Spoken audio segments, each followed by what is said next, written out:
میں ہوں کپتان۔ ایک دفعہ کا ذکر ہے، ایک بونا بادشاہ ایک بہت خوبصورت شہزادی سے شادی کرتا ہے۔ ان کے گھر دو بیٹے پیدا ہوتے ہیں۔ ایک بیٹا ولف ہے جو بہت شرارتی اور خود پسند ہے۔ دوسرا بیٹا ٹائیگر ہے جو سیدھا سادھا اور بھولا بھالا ہے۔ ایک روز بادشاہ اپنے دونوں بیٹوں کو بلاتے ہیں۔ ولف پہلے آتا ہے اور ٹائیگر بعد میں، اور ولف ٹائیگر کو گرا دیتا ہے۔ بادشاہ ملکہ سے کہتے ہیں، آپ کا چھوٹا بیٹا بہت احمق ہے، اسے چلنا بھی نہیں آتا اور آپ نے اس کا نام ٹائیگر رکھا ہے۔ پرنس ٹائیگر ہر بار اسی طرح پرنس ولف کی وجہ سے ذلیل ہوتا اور شرمندہ ہوتا۔ پرنس ٹائیگر اگر کھیلنے بیٹھتا تو پرنس ولف اس کو تنگ کرتا، لیکن پرنس ٹائیگر کو اپنی بات کہنی بھی نہیں آتی اور وہ ہر بار روتا رہتا۔ وقت گزرنے کے ساتھ ساتھ پرنس ٹائیگر نے اپنے آپ کو تنہائی کا عادی بنا لیا، اور پرنس ولف ہر وقت اپنے دوستوں کے ہجوم میں رہتے اور پرنس ٹائیگر کو احمق کہہ کر ان کا مذاق اڑاتے۔ اسی طرح وقت گزرتا گیا اور دونوں شہزادے جوان ہو گئے۔ پرنس ولف اب بڑی بڑی پارٹیاں کرتے ہیں اور اپنے دوستوں کو محل میں دعوت کرتے ہیں، اور پرنس ٹائیگر ہر وقت کمرے میں بند رہ کر کتابیں پڑھتے رہتے ہیں، کیونکہ اب تو محل کے نوکر بھی ان کا مذاق اڑاتے تھے۔ ہاں، لیکن پرنس ٹائیگر کا ایک دوست ہے جس کا نام ہے راؤ۔ راؤ ایک بندر ہے لیکن بہت سمجھدار اور شرارتی، اور وہ اپنے مالک یعنی پرنس ٹائیگر کو ہر وقت کاپی کرتا ہے۔ جیسے پرنس ٹائیگر بات کریں گے ویسے بات کرے گا، جیسے پرنس ٹائیگر چلیں گے ویسے چلے گا۔ ایک روز پرنس ٹائیگر ڈائننگ ہال میں کھانے کے لیے آتے ہیں۔ ڈائننگ ہال میں پرنس ولف اور ان کے دوستوں کی دعوت چل رہی ہوتی ہے، لیکن پرنس ولف پرنس ٹائیگر کو احمق شہزادہ کہہ کر مخاطب کرتے ہیں اور سب دوستوں کے سامنے ذلیل کرتے ہیں۔ پرنس ٹائیگر اس بار بھی ہمیشہ کی طرح روتے ہوئے کمرے میں آ جاتے ہیں، اور بندر راؤ اپنے مالک کو دلاسا دیتا ہے۔ ایک روز بادشاہ اپنے بڑے بیٹے پرنس ولف کو کنگ ڈیوڈ کی بیٹی پرنسس اینا سے ملواتا ہے، تاکہ دونوں ایک دوسرے کو پسند کریں اور دونوں کی شادی کی جا سکے۔ پرنس ولف اور پرنسس اینا دونوں ایک دوسرے کے ساتھ وقت گزارتے ہیں اور ایک دوسرے کو شادی کے لیے پسند کر لیتے ہیں۔ پرنس ولف اپنے چھوٹے بھائی پرنس ٹائیگر کو بھی پرنسس اینا سے ملواتے ہیں اور احمق شہزادہ کہہ کر ملواتے ہیں۔ پرنس ٹائیگر اس بار بہت زیادہ اپنی ذلت محسوس کرتے ہیں اور اپنے کمرے میں اپنے بندر سے روتے ہوئے کہتے ہیں، کاش میں تمہاری طرح بندر ہوتا۔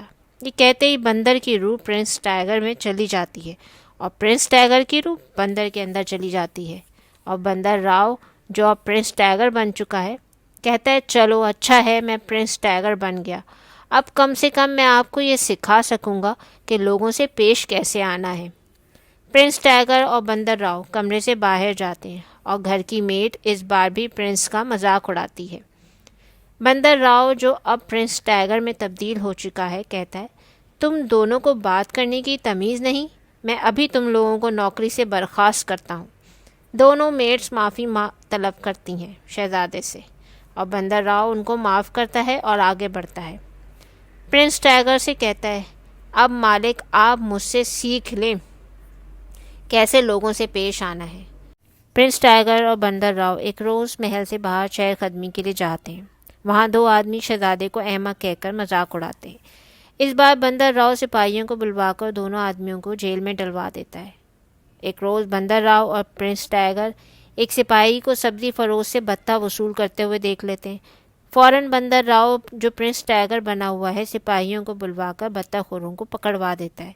اسی طرح بندر راؤ پرنس ٹائیگر بننے کے بعد اپنی رعایا کے بہت سے مسائل حل کرتا ہے، اور پرنس ٹائیگر کی واہ واہ ہو جاتی ہے، اور یہ بات سارے شہر میں آگ کی طرح پھیل جاتی ہے کہ پرنس ٹائیگر ہی اگلے بادشاہ ہیں۔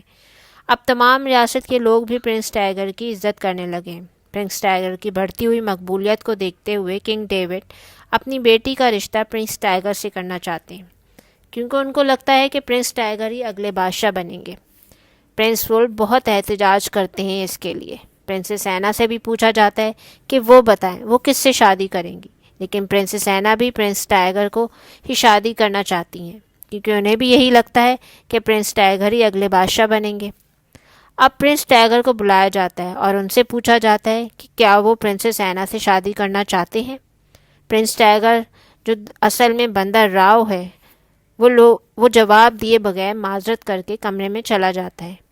کمرے میں بندر راؤ پرنس ٹائیگر سے کہتا ہے، ابھی تک تو ٹھیک تھا، لیکن اب آپ کی شادی کی باری ہے، اس لیے مجھے اب یہ فیصلہ نہیں کرنا۔ اور یہ کہتے ہی پرنس ٹائیگر کہتے ہیں، کاش میں دوبارہ سے پرنس بن جاؤں۔ اور یہ کہتے ہی ایک تیز روشنی کے ساتھ ہی دوبارہ سے پرنس ٹائیگر بن جاتے ہیں اور بندر راؤ بندر بن جاتا ہے. اور پرنس ٹائیگر باہر جا کر کہتے ہیں میں پرنسس اینا سے شادی نہیں کرنا چاہتا. اس جواب سے سب حیران ہوتے ہیں. پرنس ٹائیگر کہتے ہیں دراصل پرنسس اینا مجھ سے صرف اس لیے شادی کرنا چاہتی ہیں کیونکہ ان کو لگتا ہے کہ میں بادشاہ بنوں گا. بلکہ میں تو کہتا ہوں پرنس ولف کو بھی پرنسس اینا سے شادی نہیں کرنی چاہیے کیونکہ ان کو محبت مجھ سے یا آپ سے نہیں بلکہ بادشاہت کے عہدے سے ہے. اور ویسے بھی مجھے بادشاہ بننے میں کوئی دلچسپی نہیں. میں اپنے بڑے بھائی کا مددگار ہی بننا پسند کروں گا. پرنس ولف اپنے چھوٹے بھائی پرنس ٹائیگر سے معافی مانگتے ہیں، اپنے پچھلے رویے کی اور ایک اچھے مشورے کا شکریہ بھی ادا کرتے ہیں. اگلے روز پرنس ولف کی تاج پوشی ہوتی ہے اور پرنس ٹائیگر اب کمرے میں بند نہیں رہتے بلکہ روزانہ دورے پر نکلتے ہیں اور اپنی رعایا کے مسئلے سنتے بھی ہیں اور ان کو حل بھی کرتے ہیں.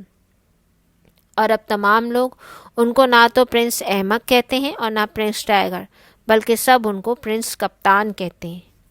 جی ساتھیوں، اس کہانی میں ہم کو سبق دیا جا رہا ہے کہ لوگ آپ کا فائدہ اٹھاتے ہیں جب تک آپ ان کو اٹھانے دیتے ہیں. یاد رکھیں آپ اپنے خود کے کپتان ہیں. آپ کو اپنے وجود میں ہی خوش رہنا چاہیے اور بہترین ہونے کی کوشش کرنی چاہیے. Thanks for watching. Like, share, subscribe.